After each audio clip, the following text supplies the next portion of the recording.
이사야서 26장 3절로 4절입니다. 자, 함께 읽습니다. 시작. 주께서 심지가 견고한 자를 평강으로 지키시리니 이는 그가 주를 의뢰함이니이다. 너희는 여호와를 영원히 의뢰하라. 주 여호와는 영원한 반석이심이로다. 아멘.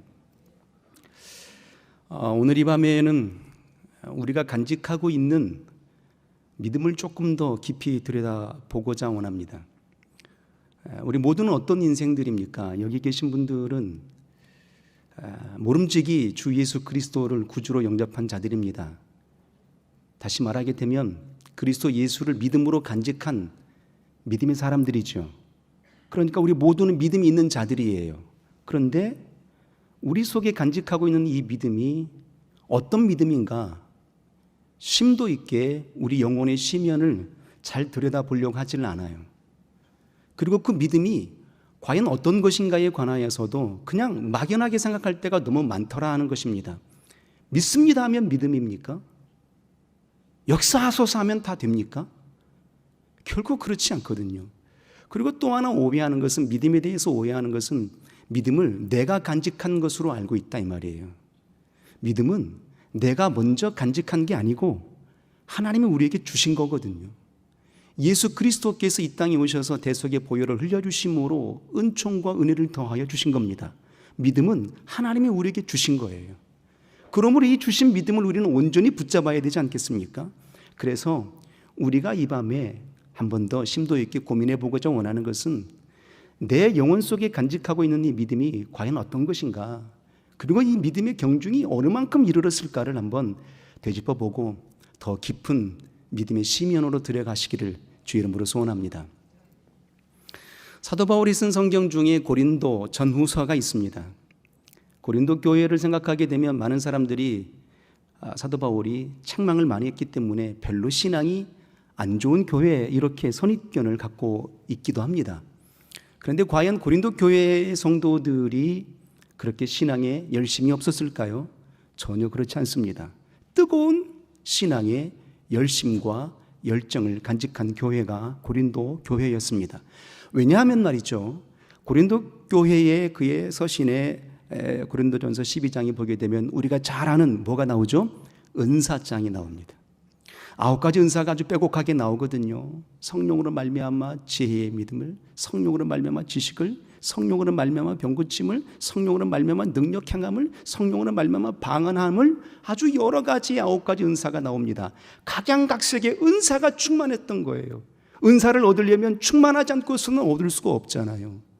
자, 그렇다면 그렇게 충만한 은사가 있었으니까 과연 그들의 믿음이 하나님께 인정받았을까 함이에요. 그 충만함이 있었으니까, 은사가 있었으니까 하나님께 응답받을 수 있는, 하나님께 인정받는 믿음이었느냐?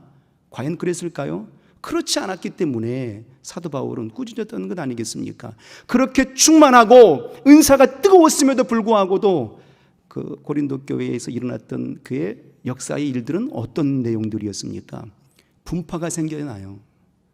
당짓는 일들이 생겨난다고요. 나는 아볼로 파라, 나는 게바 파라, 나는 베드로 파라, 나는 바울 파라, 아니야, 나는 그리스도 파라 라고 서로가 당신의 믿음이 최고다, 내 믿음이 최고야 하는 거였어요. 내가 가지고 있는 믿음이 최고야 라는 겁니다. 상대방이 갖고 있는 믿음을 인정하려고 하지 않았어요. 어디에서 잘못된 것입니까? 내가 가진 믿음이라고 여겼기 때문이에요. 하나님이 주신 믿음이 아니고 내가 가진 믿음이라고 여겼기 때문입니다. 그러니까 하나님의 질서가 무너지기 시작하게 되는 거예요.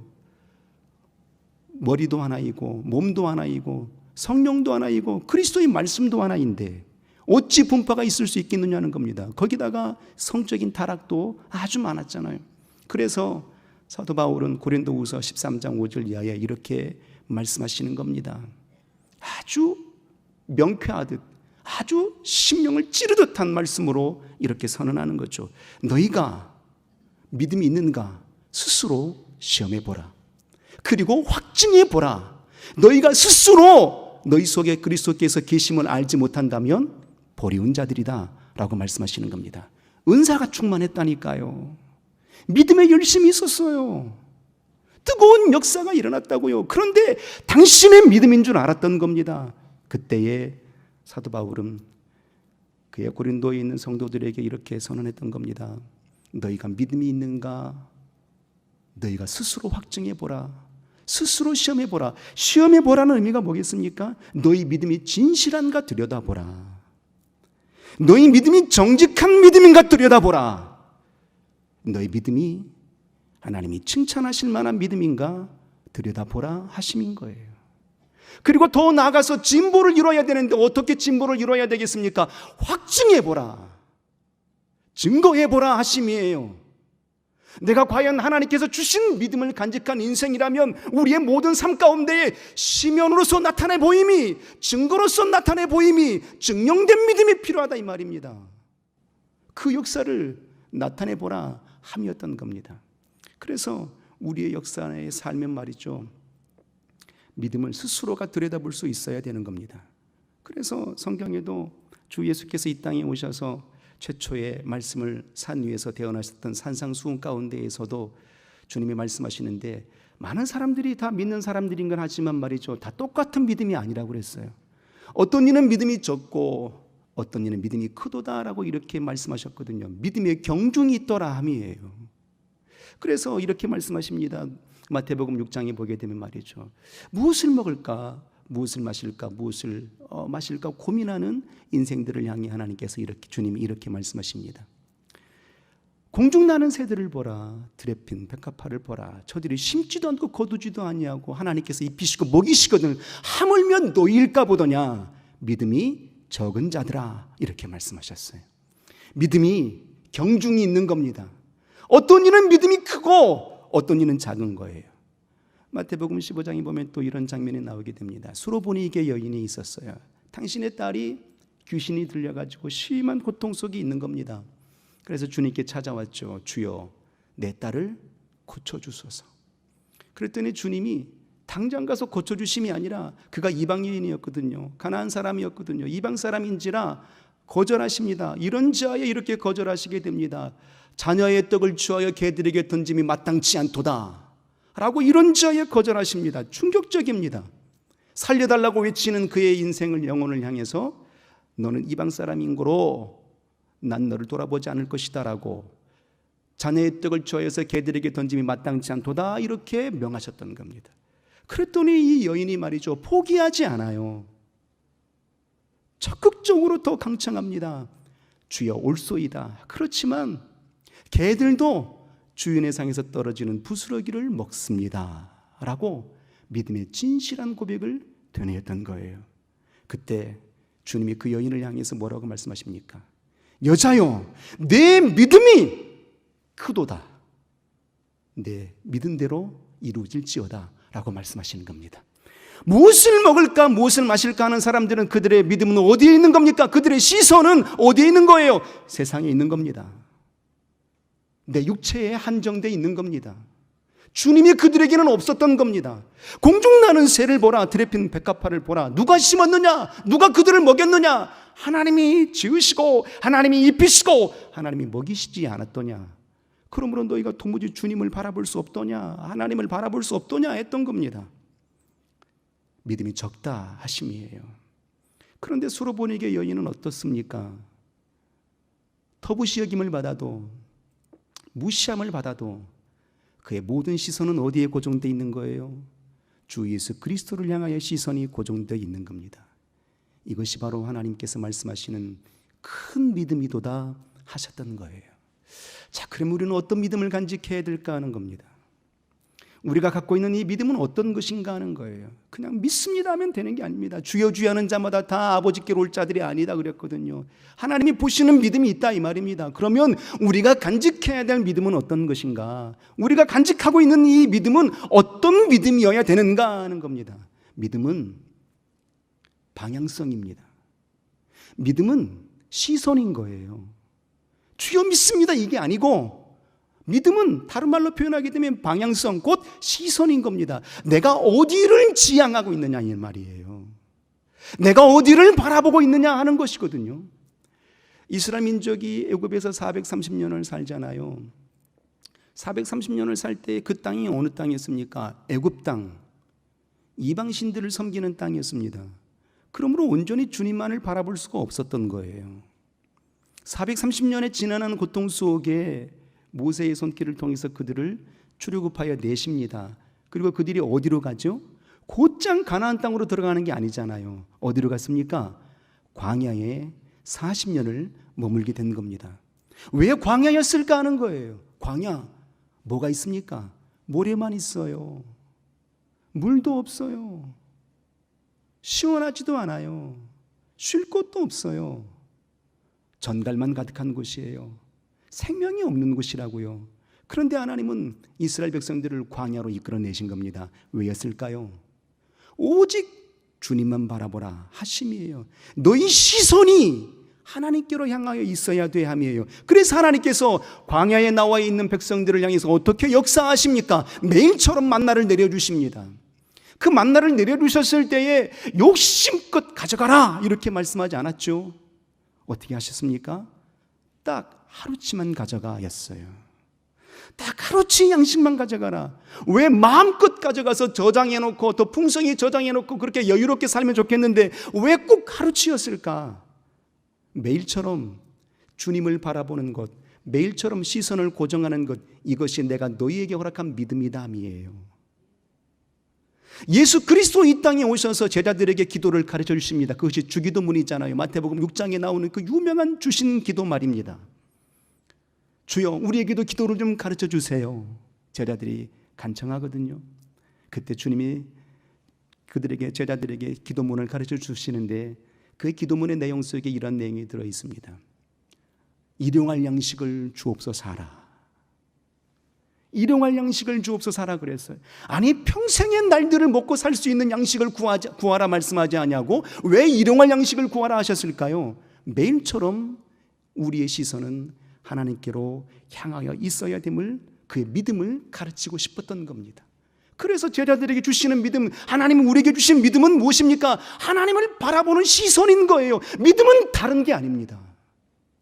믿음은 오직 하나님을 바라보게 하시는 시선인 거예요. 이스라엘 민족이 광야 속에서 출애굽하여 나온 날이 1월 15일입니다. 언제요? 1월 15일이라고요. 조금 있으면 이제 대보름이 이제 1월 15일로 돌아오는데 그날이 아니고 1월 15일 날 이스라엘 민족이 광야로 출애굽하여 나오게 됩니다. 그리고 3월 15일 만 2달을 걸쳐서 광야로 요단 홍해 바다를 건너서 이제 3월 15일 날 그들이 시내산 앞에 서게 됩니다. 그 유명한 시내산 말이에요. 그때 이제 시내산에서 10개월 정도, 근 1년을 머물게 되는데 모세가 이스라엘 백성들을 정박시켜 놓고 모세가 시내산 위에 오릅니다. 무엇 때문에 올라갔을까요? 주신 말씀을 받기고자 원함이었어요. 그동안에는요, 모세가 받은 말씀은 어떤 말씀이었습니까? 백성들을 출애굽시키라 하신 말씀만 받았던 겁니다. 그 다음에 이들을 어떻게 인도해야 될까? 어떻게 끌고 가야 될까? 어떻게 하나님께로 들어가게 해야 될까? 이 사실에 관해서는 받은 게 없거든요. 들은 바 말씀이 없었던 겁니다. 주신 바 믿음이 없었던 거예요.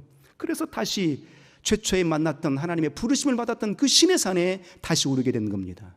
다시 올랐을 때에 하나님께서 그 모세가 전심으로 부르짖었을 때에 어떻게 역사하십니까? 하나님이 모세에게 믿음을 주십니다. 그 믿음이 뭐였을까요? 여러분들이 잘 아는 돌판에 쓰여진 십계명입니다. 그 십계명이 모세에게 주신 믿음이었고 이스라엘 민족에게 허락하신 믿음이었고 오고 오는 모든 이 시대에 그리스도인들에게 허락하신 하나님의 믿음이었던 겁니다. 그러면 그 믿음이 무엇입니까? 십계명의 역사가 무엇일까요? 제1계명 생각해 보십시오. 나 외에는 뭐예요? 다른 신을 내게 있게 하지 말라. 뭡니까? 하나님께 시선을 고정해 하심이에요. 하나님이 우리에게 주신 믿음입니다. 그 믿음이 장황하고 거창하고 위대한 게 아니고 아주 간단하고 명료하게 하나님을 바라보는 것이에요. 시선인 겁니다. 무엇을 먹을까? 무엇을 마실까? 무엇을 입을까? 염려함이 믿음이 아니고 믿음은 하나님께로 향한 시선인 거예요. 다시 두 번째의 계명을 허락하십니다. 하늘에 있는 것들이나 땅에 있는 것들이나 바다에 있는 것들이나 어떤 형상을 만들지 말고 거기에 절하지 말고 입니다.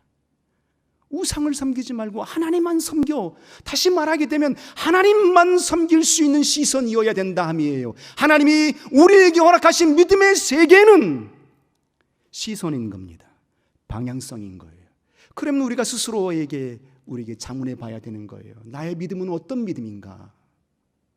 나는 지금 어떤 믿음을 간직하고 있는가? 세상에도 믿는 자들이 많아요. 절에 다니는 사람들도 석가모니 믿는다 하잖아요. 힌두교 믿는 사람들은 말이죠, 소를 우상처럼 자기의 신이라고 믿잖아요. 인도에 사는 사람들은요, 죽으면 다 신이 되는 겁니다.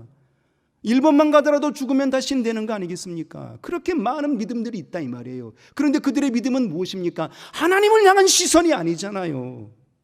그리스도 예수를 향한 시선이 아니었던 겁니다. 그러므로 하나님이 인정할 수 없는 믿음이었던 거예요. 그러므로 하나님은 그들을 믿음이 있다라고 말하지 않는 겁니다. 우리 안에 오직 예수 그리스도만 바라볼 수 있는 믿음이 있기를 주의 이름으로 소원합니다.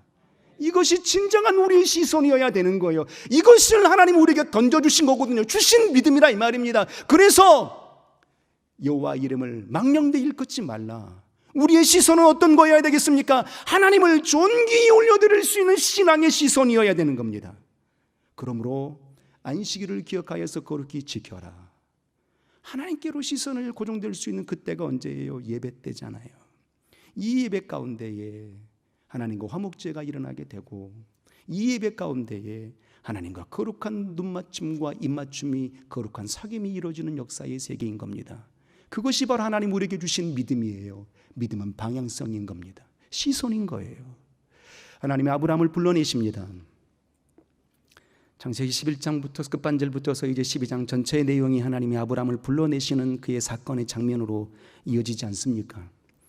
하나님이 아브라함이 갈대 우르 지역에 살았을 때에 성경에는 명확하게 기록하고 있지 않지만 우리는 그렇게 배우기를 그의 아버지 때라는 우상을 만들어 파는 사람이었다 이렇게 배웠어요. 아버지 밑에서는 하나님을 바라볼 수 있는 시선이 없잖아요. 그래서 하나님이 그를 불러내시는 겁니다. 아브라함을 향하여서 내가 네게 명한 땅으로 가라. 내 아비와 본토와 친척을 떠나서 내가 네게 지시할 땅으로 가라. 그리하면 너는 복의 근원이 될 것이다 말씀하셨습니다. 무엇을 지금 하나님이 아브라함에게 허락해 주고 계시는 겁니까? 아브라함에게 하나님께서 믿음을 주고 계시는 장면이에요. 그 믿음이 무엇이었습니까? 내가 네게 지시할 땅으로 뭐하라? 가라. 방향성이에요. 그 방향성을 제시해주고 있는 겁니다. 아브라함이 히브리서에 기록하기를 아브라함이 갈 바를 어디로 갈 바를 알지 못하였지만 그 말씀에 의지하여 갔더라 이 말입니다. 그러니까 아브라함은 어떤 역사의 믿음입니까? 하나님을 바라보는 시선이었던 겁니다. 그것이 아브라함의 믿음이었던 거예요. 이 역사의 믿음을 하나님이 높이 세워주시고 저가 내 벗이로다 라고 인정해 줬던 겁니다. 하나님이 기억하시는 믿음이 뭐냐? 하나님이 주신 믿음이 뭐냐? 바로 시선이에요. 방향성이라고요. 내가 원함이 아닌 것이거든요. 하나님께서 내게 주시는 그 역사의 세계를 간직하고 나아감의 역사가 바로 하나님이 내게 주신 믿음의 방향성, 시선이라 이 말입니다. 그러므로 결코 우리가 신앙생활을 하게 될 때 말이죠, 좌로나 우로나 치우치지 말아야 됩니다라고 말하는 그 역사의 장면의 말씀이 어떤 의미이겠습니까? 시선이 온전해야 돼 함이에요. 너의 믿음이 온전해야 돼 함이에요. 세상을 향하여서 눈돌림이 아니고 나의 성공을 향해 눈돌림이 아니고 오직 먼저 된 것은 하나님의 기뻐하심을 향하여 나아가는 것. 그래서 고린도전서 10장 31절 이하에 이렇게 말씀하시는 겁니다. 너희가 무엇을 먹든지, 너희가 무엇을 마시든지, 너희가 무엇을 하든지 그리스도 영광을 위하여 하라 하심이에요. 이 내력이 무엇입니까? 거창한 것 같지요? 아니요, 아주 명료합니다. 먹는 것도 주의 시선을 두고, 일하는 것도 주의 시선을 두고, 마시는 것도 주의 시선을 두고 하라는 겁니다. 그 모든 것을 믿음으로 하라는 거예요. 그래서 야고보서는 말씀하시는 겁니다. 믿음 없이 행하는 모든 것들이 뭐다? 죄다. 믿음으로 하지 아니하는 모든 것들이 죄다. 곧 하나님께로 시선을 두지 아니하고 행하는 모든 것들이 죄다 함인 겁니다. 하나님께 시선을 두지 못했던 사건이 출애굽기 32장에 아주 명확하게 나옵니다.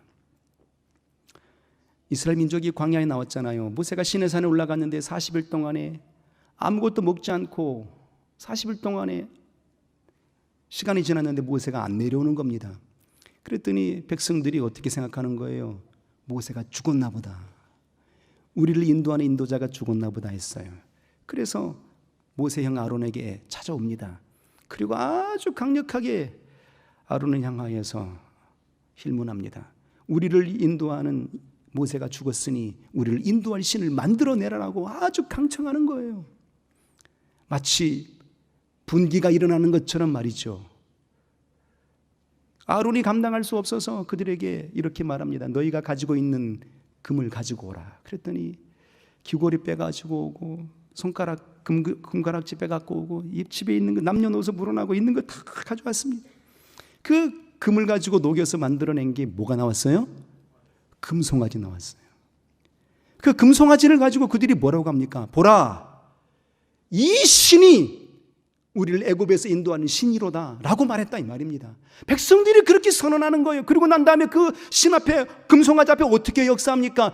번제와 화목제를 드림으로 그들이 먹고 마시고 춤추며 뛰놀더라 였던 겁니다. 그의 방향성이 어디로 향하는 거였습니까? 하나님을 향한 시선의 방향성이 그 금송아지로 향하더라 이 말이에요. 금송아지가 어떤 존재입니까? 애굽에서 섬겼던 신이잖아요.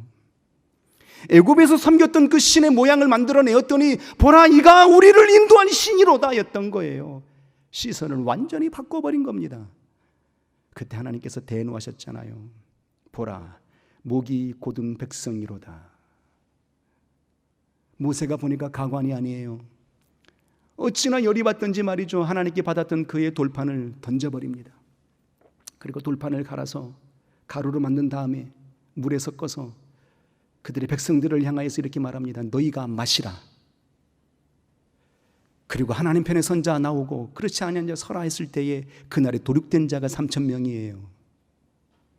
믿음의 시선을 잃어버린 자들을 향하여서 하나님이 도륙하셨던 겁니다. 엄청난 사건이에요. 이 시대에는 하나님께로 시선을 두지 않으면 죽는 이 있습니까? 없지요. 그래서 우리는 스스로에게 자문해 봐야 되는 겁니다. 사도 바울의 그의 선언한 말씀처럼 말이에요. 너희가 스스로 너희가 믿음이 있는가 시험해 보라. 너희가 스스로 확증해 보라.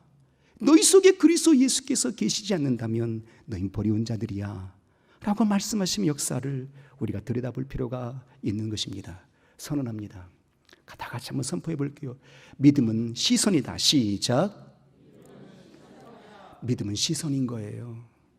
올해 우리에게 주신, 우리 교회에게 주신 시선이 뭡니까? 오직 말씀으로, 오직 성령으로. 이게 뭐예요? 방향성이잖아요. 시선인 거예요. 저 시선으로 가라는 거예요. 우리가 운전할 때, 먼 길 갈 때 잘 모르는 길이잖아요. 그러면 항상 뭘 켜놓고 가죠? 내비게이션 켜고 갑니다. 그럼 우리 영혼은 어디로 향하여 가는 걸음들일까요? 하나님의 나라를 향하여 가는 걸음들이잖아요. 영광의 보좌 우편을 향하여 가는 걸음들입니다. 그런데 우리가 그 영광의 보좌 우편을 가는 걸음을 우리가 제대로 가본 이가 없잖아요. 그래서 어떻게 합니까? 하나님 우리에게 내비게이션을 줬어요. 그게 뭘까요? 성경이라니까요. 말씀을 주셨다고요. 그 말씀대로 가는 겁니다. 이것이 우리에게 방향성이에요. 결국 성경의 모든 내력은 뭐냐? 하나님이 우리에게 주신 믿음이에요. 그 믿음의 세계가 뭐냐? 방향성, 시선인 거죠. 그래서 히브리서 11장 1절 이하에는 이렇게 믿음에 대해서 정의하는 겁니다. 믿음은 바라는 것들의 실상이요, 보지 못하는 것들의 증거다 함인 겁니다. 믿음은 거창한 게 아니에요. 믿음은 어려운 게 아니에요. 믿음은 위험한 게 아니에요. 믿음은 바라보는 겁니다. 오직 주 예수 그리스도를 바라보는 시선인 겁니다. 더 나아가 믿음은 뭘까요? 믿음은 서론에도 말씀을 드렸지만 내가 원해서 간직한 게 아닙니다. 하나님이 주심으로 받은 거예요. 그래서 믿음이라는 건 뭐냐? 믿음은 바로 순종이어야 되는 겁니다. 순종을 다른 말로 표현하게 되면 하나님이 다루어 주심이라는 거예요. 선언합니다. 믿음은 하나님이 다루어 주십니다. 시작. 너무 긴가요? 쉽게 말하면 믿음은 순종인 겁니다. 하나님이 다루어 주심이죠. 예수 그리스도 하나님의 아들로서 이 땅에 오셨잖아요. 천지를 창조하신 하나님이십니다. 그런데 아버지 하나님으로부터 보내심을 받아서 이 땅에 오셨잖아요. 3년 반 동안의 공생의 사역의 끝자락에 전심으로 겟세마네 동산에 올라가서 부르짖습니다. 죽으시기 전날 밤 목요일입니다. 떨어지는 땀방울이 빗방울 되기까지 기도하십니다. 그때 그 기도의 내용이 무엇입니까? 아버지여, 이 잔이 내게서 지나가길 원합니다. 그러나 내 원대로 마옵시고 아버지 원대로 되기를 소원합니다 였던 거예요. 무엇을 고백하고 있습니까? 아버지 하나님으로부터서 다루어 주심을 기대하고 있는 겁니다. 내 뜻은 이 잔이 지나가는 거예요. 그러나 아버지 하나님의 뜻은 나를 십자가에 달려 죽게 하시는 것이죠. 인류를 사랑하심으로 말이에요. 그러므로 주여, 내 원대로 마옵시고 아버지의 뜻대로 되기를 원합니다라는 것은 무엇입니까? 나는 아버지 하나님으로부터서 다루어집니다 라는 거예요. 이게 바로 순종인 거죠. 주 예수 그리스도께서 아버지 하나님을 향하여 펼쳐 보여주셨던 믿음의 세계입니다.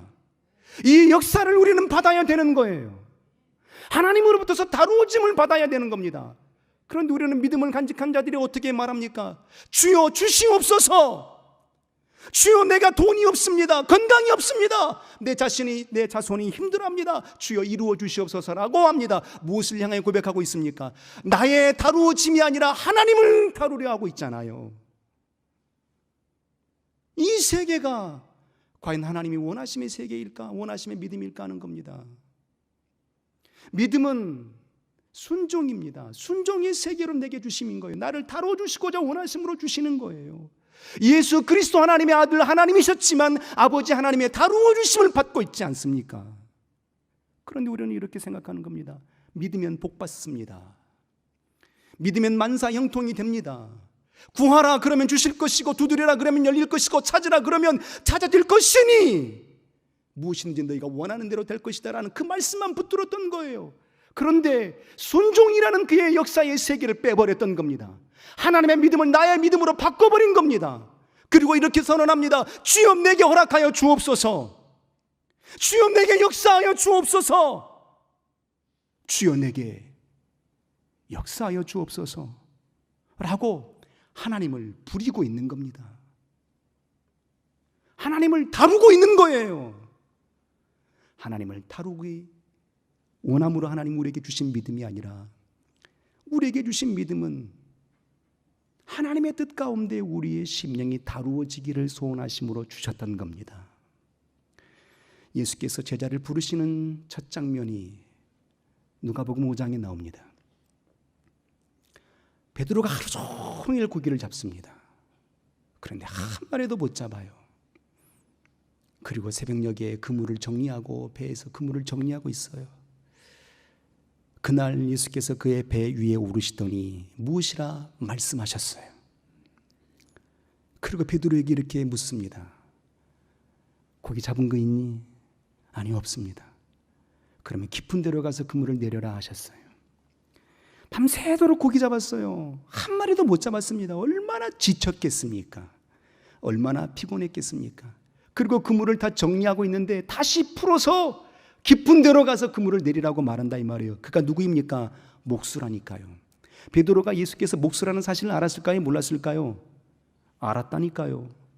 그의 베드로의 동생 안드레가 먼저 예수 그리스도에 대한 소문을 듣고 알았어요. 그리고 안드레의 동생에 의해서 베드로가 들었던 겁니다. 나사렛에서 이런 사람이 있다더라 라고 들었던 겁니다.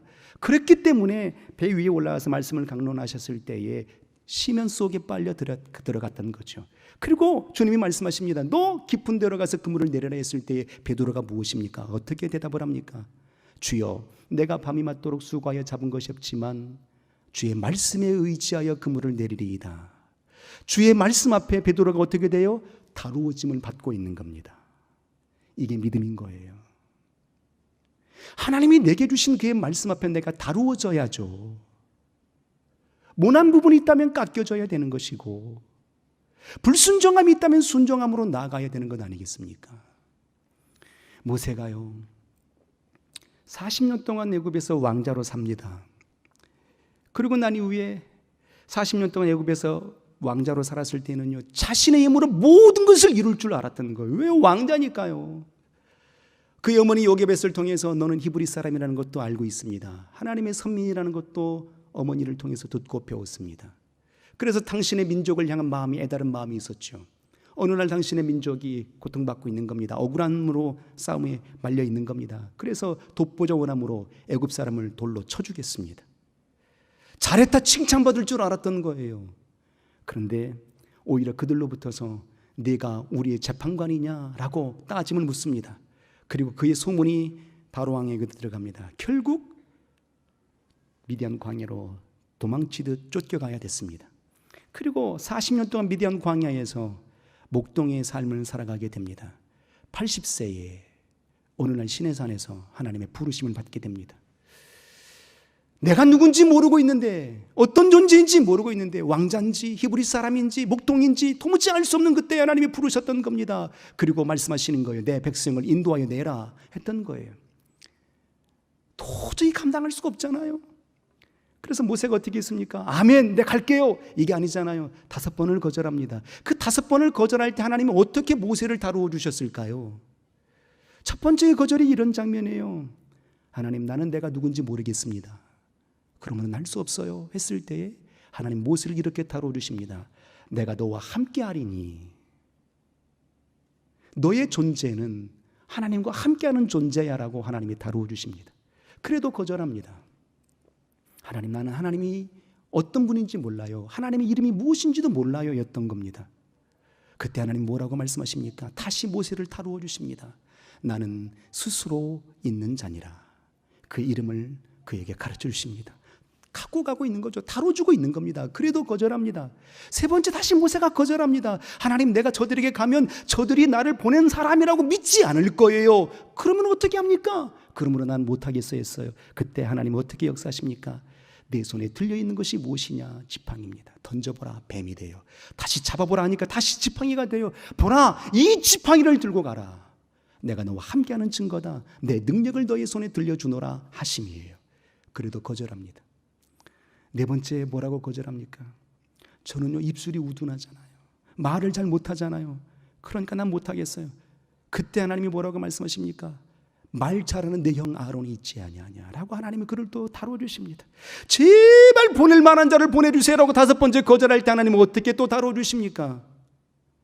내 손에 들고 있는 지팡이를 가지고 나의 이적을 행하라. 그리고 그들의 백성들을 인도하여 내라라고 말씀하십니다. 그때 비로소 모세가 우격다짐으로 겨우 순종하여 가는 겁니다. 그래서 믿음이라는 것은요, 내 뜻에 반한다 할지라도 억지로라도 순종해야 되는 겁니다. 억지로라도 하나님의 손길 가운데 다루어짐을 받아야 되는 겁니다. 이것이 진정한 그리스도인의 삶의 모습이요, 진정한 믿음의 삶의 모습인 겁니다. 우리는 이 믿음이 필요한 거예요. 하나님의 다루어 주심의 손길이 필요합니다. 벌써 35분이어가지고요 조금만 더 할게요. 양해를 구해서 중략 생략하고요 한 가지만 더 얘기하고 싶습니다. 믿음은 시선이라고 그랬죠. 믿음은 순종, 하나님의 다루어 주심이라고 얘기했죠. 믿음은 오늘 본문 속에 이렇게 말씀하십니다. 이사야 26장 3절과 4절 속에 믿음이 뭔가 했을 때 이렇게 고백합니다. 주께서 심지가 견고한 자를 평강에 평강으로 지키시리니 이는 그가 주를 의뢰함이니이다 그랬어요. 평강에 평강으로 이르게 하신다. 어느 때요? 하나님을 의뢰할 때, 곧 하나님을 의지할 때입니다. 그런데 왜 그분이 우리에게 평강에 평강을 줄까? 왜 우리가 의지를 해야 될까요? 4절에 이렇게 고백하잖아요. 너희는 여호와를 영원히 의뢰하라. 주 여호와는 영원한 반석이심이니라. 하나님 어떤 분이라고요? 우리의 반석이 되시는 분이시기 때문에 하나님을 의지해야 된다 하는 겁니다. 그래서 믿음은 뭐냐? 믿음은 바로 나의 발견인 거예요. 나의 발견. 나 자신을 발견함이 믿음인 겁니다. 우리가 예수 알기 전에 어떤 존재였습니까?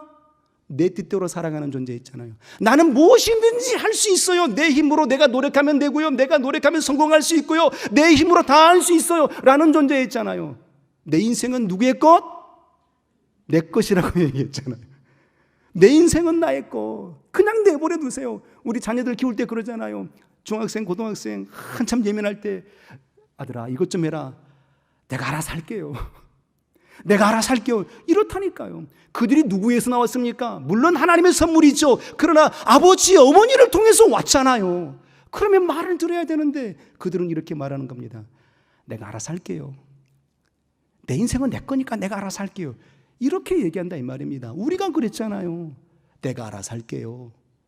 내가 알아서 할게요. 자신을 발견하지 못했던 겁니다. 그래서 사도 바울이 어떤 존재였습니까? 사도 바울이 예수 그리스도를 만나기 전에 어떤 존재였죠? 그는 이렇게 말합니다. 나는 히브리인 중에 히브리인이다. 나는 이스라엘 민족이다. 나는 베냐민 지파다. 왜 그렇게 히브리임을 강조했을까요? 왜 베냐민 지파를 강조했을까요? 초대 왕이 누구였습니까? 베냐민 지파의 사울이었잖아요. 나는 왕가의 피가 흐르고 있어. 나는 히브리인 중에 히브리인이야. 낳은 지 8일 만에 할례받은 자야. 율법의 의로는 흠이 없는 자야. 그 어느 누구에도 이 지식을 손해볼 만큼 내가 너에게 뒤떨어질 만큼 지식이 부족한 자가 아니야 라고 얘기했다 이 말이에요. 그런데 예수 그리스도를 만나고 난 이후에 그의 모습은 무엇입니까? 진정한 자신을 발견하게 되는 거예요. 나의 나된 것은 오직 예수 그리스도로 인하여 된 것입니다. 그러므로 이 모든 것들은 내가 다 배설물처럼 여기노라 라고 했던 겁니다. 진정한 자신을 발견하게 되는 거예요. 나의 힘으로는 아무것도 할 수 없고 하나님의 도우심이 없이는, 하나님의 손길이 없이는 나는 아무것도 감당할 수가 없습니다. 믿음 있는 자는 그래서 겸손해지게 되는 거예요. 왜요? 나를 발견하게 되니까. 하나님 없이는 살 수 없는 진정한 존재임을 알게 되니까요. 그런데 교만할수록 어떻게 합니까? 내가 할 수 있어요. 내가 했어요 라고 말하는 거거든요. 그래서 우리 교회가 이렇게 됐잖아요. 우리 교회가 둘로 쪼개진 이유가 뭡니까? 내가 했어요. 내가 했어요. 내가 했어요. 그것으로 병들은 거 아니겠습니까? 믿음은 자신을 발견케 하는 것입니다. 나를 발견할 수 있도록 주신 말씀이에요. 그래서 에덴 동산의 아담과 하와에게 명령하셨잖아요. 동산 중앙에 있는 실과는 먹지 말라. 왜요? 너를 발견해야 돼 함이에요. 그 말씀을 어기게 되면 죽을 수밖에 없는 존재라는 것을 발견하라는 겁니다. 잘 아시는 우화가 있잖아요. 안델센의 미운 오리 새끼 말이에요. 동화 이야기 여러 번 했던 것 같습니다. 미운 오리 새끼 한 마리가 있었어요. 오리와 같이 부화가 돼가지고 오리와 함께 따라가는데 생긴 게 오리 같지 않아. 모양도 오리 같지 않고 얼굴도 오리 같지 않고 헤엄치는 것도 오리처럼 헤엄하질 않아. 그래서 소위 말하면 그의 오리 무리들 속에 왕따를 당했어요. 어느 날 호숫가에서 이제 논일고 있는데 하얀 벽조가 호숫가에를 쫙 내려앉습니다. 그리고 아주 우아하게 헤엄을 치고 있는 거예요. 그 모습을 바라보는 이 미운 오리 새끼가 생각하는 겁니다. 나도 저 백조처럼 되면 얼마나 좋을까. 그 생각하고 있는데 백조가 이 미운 오리 새끼에게 다가와요. 그러더니 이렇게 말하는 겁니다. 넌 오리가 아니야. 넌 백조야. 라고 말하는 거예요. 자신이 백조라는 사실을 알게 될 때 그동안에는 오리인 줄 알았는데 나는 왜 이렇게 못났을까? 잘났는데 오리 속에 있으니까 못난 줄 안 거예요. 우리가 예수 그리스도 하나님의 아들인데 세상 속에 있으니까 못난 줄 안 거예요. 그런데 어느 날 우리가 예수 그리스도를 만나게 된 겁니다. 야, 예수 그리스도를 영접하는 자는 하나님의 자녀되는 권세를 얻었나니 할렐루야. 우리가 어떤 존재입니까? 세상에서 눌려있는 루저들이 아니에요. 하나님의 유업을 받을 수 있는 후사가 된 겁니다.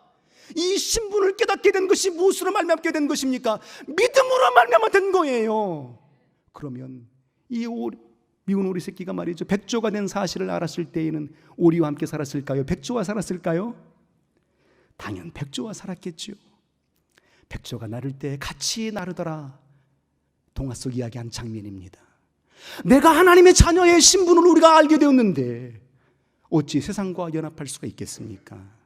어찌 세상 앞에 나아갈 수가 있겠습니까? 그러므로 믿음이라는 게 뭐냐? 믿음은 하나님을 향한 방향성 시선인 겁니다. 시선을 정했다면, 방향성을 정했다면 과정이 온전해야 되잖아요. 그 과정이 어떤 과정이어야 돼요? 하나님께 다루어짐의 과정, 순종의 과정으로 나가야 되는 겁니다. 이게 중요한 거죠. 그때에 비로소 나의 나됨은 오직 예수 그리스도로 인하여 된 것입니다라는 사실을 발견하게 되는 겁니다. 우리 이런 믿음으로 충만케 되기를 소원합니다. 이런 믿음으로 온전케 되기를 원합니다. 우리 한번 앞뒤 사후 사람들에게 한번 오늘 받은 바 이야기를 믿음은 시선입니다라고 얘기해 주시고 성가대 찬양대들 올라와 주시면 좋겠습니다. 이 말씀 옆에 분들에게 올라올 동안에 잠시 한번 얘기를 좀 나눠주시라고요. 쑥스럽잖아요. 올라올 때 찬송하고 기도할 터인데 말이에요. 믿음은 시선입니다. 믿음은 순종, 방향, 다루어 주심인 거예요. 믿음은 오직 하나님 앞에 역사를, 영광을 돌릴 수 있는 역사의 순간들인 겁니다. 그러면 나 자신을 발견하게 되는 것이죠. 벼는 익을수록 고기를 쳐들어요? 숙여요? 숙여요. 자신을 알기 때문에 숙이는 겁니다. 우리가 교만하면 교만할수록 믿음이 있는 사람이 없는 사람이에요? 없는 자들이죠. 오직 주 앞에 겸손의 심령으로 자신을 발견할 수 있는 역사 있기를 소원합니다. 우리가 찬송 35장을 부를 터인데요, 이 찬송의 가사가 하나님을 발견할 수 있고 하나님께 시선을 고정할 수 있는 그 말씀으로 기록된 가사들이에요. 이 찬송 35장 부르시면서 오늘 말씀을 상고해 봤으면 좋겠습니다. 찬양합니다.